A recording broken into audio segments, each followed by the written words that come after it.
Hey guys, so I just wanted to do a quick update on what's been going on. It's been crazy. I'm sure you guys know Obama's in Israel right now on March 21st.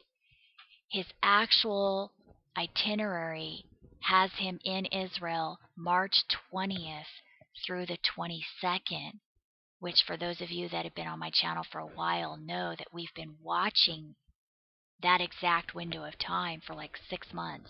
I've had this calendar up for like 6 months. So literally this period, the 20th through the 22nd, has been a big watch period, and Obama literally in Israel during the time that Jesus rode into Jerusalem on March 20th through the 22nd. So this window right here is actually Nisan 10, and let me show you why. The Jews will celebrate Nisan 10, which is the day that the Israelites brought the lamb in for the slaughter. It's the day that Jesus rode into Jerusalem on the donkey.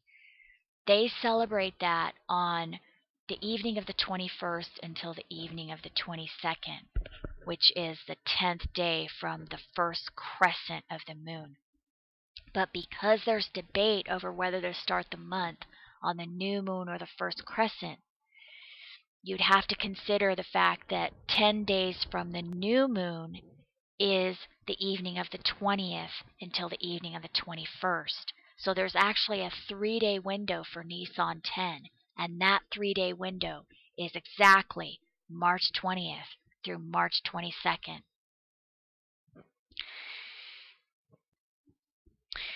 So that's pretty wild. I mean, I don't know what to think about that. I honestly am starting to think that they're setting him up for something. But we also had the Pope's inauguration that happened on the Day of Atonement if you count 7 months from the Feast of Trumpets. So again, if you're new to my channel and you don't know what this chart is about right here, I have a link below in the description box that explains in detail what this is and where it comes from. It's basically the biblical timeline, starting on the 3 fulfillments of Scripture that we had last fall. So atonement would have been right here on the 19th, and that was the day that the Pope was inaugurated. The Pope was elected on the day that Noah's 40 days of rain started on the red timeline. So here on the chart, the red timeline starts the 7th month on the first fulfillment of Scripture last fall. So the Pope was elected on that date, and the conclave happened on what would have been trumpets if you count 7 months from last fall's fulfillment of the 1335th day on the Feast of Trumpets. So crazy, right? The Pope, the beast, the 8th king, is being elected on that day on trumpets, like what would have been trumpets, and then inaugurated on what would have been atonement. Okay, so crazy. I mean, why? How come they couldn't elect him on the 14th? There was nothing on the 14th. There was no alignment on the 14th or the 15th or the 16th or 17th or 18th. I mean, why wasn't he inaugurated on Monday? No, but all of these things are happening exactly on these alignment dates. I find that very strange. So the next watch period is the evening of the 24th through the 26th. So Passover was when Jesus was crucified. So the fact that Obama is going into Jerusalem on the exact day that Jesus rode into Jerusalem before he was crucified, I think is very concerning. And I think a lot of people are on edge right now thinking, oh my gosh, are they going to assassinate him on Passover? Because they had that dinner earlier in March. He had that dinner with the Republican senators, and I heard it was 12. So it was like he had this Last Supper thing, and then he went to Jerusalem right on Nisan 10 when Jesus rode into Jerusalem, and next is Passover when Jesus was crucified. So from the evening of the 24th, so if you count from the new moon The evening of the 24th until the evening of the 25th would be the 14th day. The 14th day would start on the evening of the 24th. If you count from the first crescent, the 14th day would be the evening of the 25th until the evening of the 26th. So we have, again, a 3-day window from the 24th until the 26th, and that is Passover.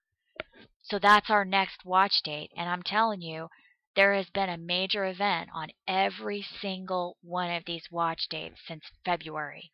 And February was 7 months from that first fulfillment in August.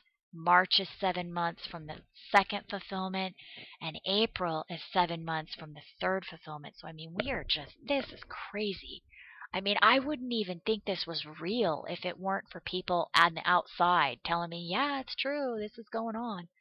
I mean, I would think that I was stuck in some kind of virtual reality game or something, because this is so bizarre.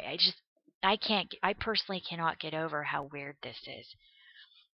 So my question is, are we in the midst of Daniel's 7 years? So Daniel 9:27 says, "And he shall confirm the covenant with many for 1 week, and in the midst of the week he shall cause the sacrifice and the oblation to cease, and for the overspreading of abominations he shall make it desolate." Okay, so that's that abomination of desolation that Jesus talked about in Matthew. And I know I've already gone over this stuff, but Jesus basically said in Matthew 24:15 through 22, this is just a very simple, basic outline. He said, first you'll see the abomination of desolation Daniel talked about. Then you will escape, and then will be the great tribulation. But notice he doesn't give a timeline there. He doesn't give a specific number of days. Like in Daniel, it gives a specific number of days. It says, from the oath until the abomination of desolation will be 1,290 days. That's how we know that it happened right here on August 2nd. He said there will be 1,290 days. And 1335 days is the day that people are longing for and reaching for, the Feast of Trumpets. Okay, because blessed are those. Remember, the blessed are those who are taken to the safe place, and the ones that are woed are the ones that are left behind. So anywhere you see, and that's what it looks like to me, I'm just saying, anywhere you see in the Bible where it says, woe unto you, it means you're staying for the tribulation. That's what it seems like to me. But anyway, the point is that timeline that he gives us, he doesn't tell us the exact number of days. He just says the abomination of desolation, then the escape, then the tribulation. So we know that in August there was a fulfillment of that abomination of desolation. So next is the escape. Okay, so here's the thing that I'm looking at as far as this scripture, Daniel 9:27. We already know we had a fulfillment of Daniel 9:25. Again, it's in those other videos. If you haven't seen them, the links are below. And it had to do with Obama. So was there a covenant that was made right here in 2009?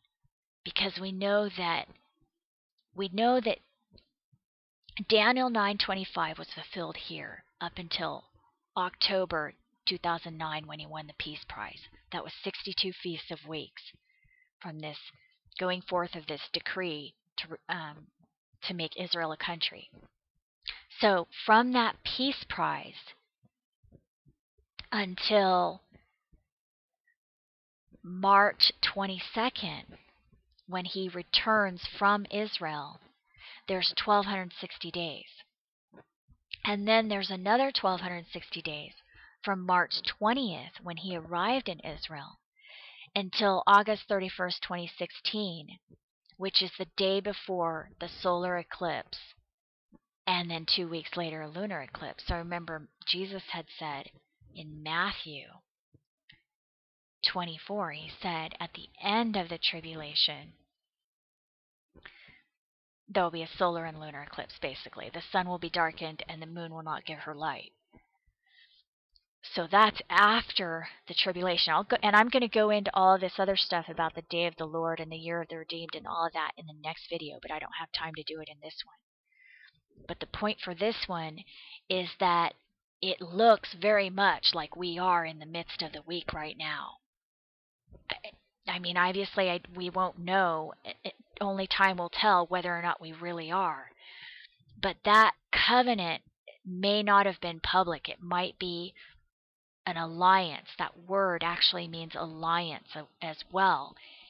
So it could have been him being elected or him winning the peace prize could have had something to do with a secret alliance that was made at that time that we don't know about. But here's the other thing I wanted to point out. This word week, where it says he will confirm the covenant with many for 1 week, that word also means the Feast of Weeks, which is Pentecost, and that happens in the spring as well. So he will confirm the covenant for 1 Pentecost. It also can mean he will confirm the covenant for 1/7. So it could be 7 days or 7 hours. We don't know. 7 minutes maybe, because it just means 7. So I just try to keep an open mind that we don't really know what the meaning of that will be until it actually happens. But it doesn't just mean 7 years. It has these other meanings to it. So could that have something to do with it? And then in the midst of that Pentecost, or in the midst of that 7 days, or 7 hours or whatever, he will cause the sacrifice and oblation to cease. Now this word sacrifice, the Hebrew word actually can mean several different things, and one of those things is Passover. So does it mean he will cause the Passover to cease? It means Passover, and it can also mean Thanksgiving. And the oblation can also mean tribute or gift. So he will cause the Passover and the tribute to cease? That could be what it's saying. So that's a little concerning as well, because we have Passover coming up. As I was just saying, we have Passover coming up, and here we are right in the middle of this thing, and I don't know, and nobody knows, and we're not going to know until it happens. But is that what we're looking at? We're watching, and we're trying to determine if that's where we are by paying attention to what's going on. So that's what happens next, is that in the midst of the week, he causes these things to cease, and for the overspreading of abominations, makes it desolate. Okay, so there's a desolation that occurs in the midst of the week sometime. Okay, so here's the other thing. Some people think that the tribulation period is 7 years, but it actually isn't. And I'll get into this more in my next video, and I'm running out of time. But the tribulation period, we know that it's 3.5 years. It tells us that in Daniel 12. It says, at that time Michael shall stand up, and there shall be a time of trouble such as never was since there was a nation. Okay, that word trouble also means tribulation. So in Matthew 24:15-22, it says, for then shall be great tribulation, such as was not since the beginning of the world to this time, no, nor shall ever be. So again, we're talking about the tribulation in Daniel, that same thing. So he says, at that time will be tribulation. And one of the angels says, how long shall it be to the end of these wonders? So we're talking about the tribulation. He's basically saying, how long will it be till the end of the tribulation? And the other angel answers and says, it shall be for a time, times, and a half. We know that a time, and half a time is 3.5 years, or 1260 days, and we know that from Revelation 12. Revelation 12:6, and the woman fled into the wilderness, where she had a place that God prepared for her, that they should feed her 1260 days, which is 3.5 years. Then in verse 14 it says, and to the woman were given 2 wings of a great eagle, that she might fly into the wilderness, into her place where she is nourished for a time, times, and half a time. So right there we're told it's 1260 days. The time, times, and half a time is 1260 days. It's 3.5 years. The tribulation is 3.5 years. Okay, I'm out of time. I hope you guys are doing well, and I'll talk to you later. Bye-bye.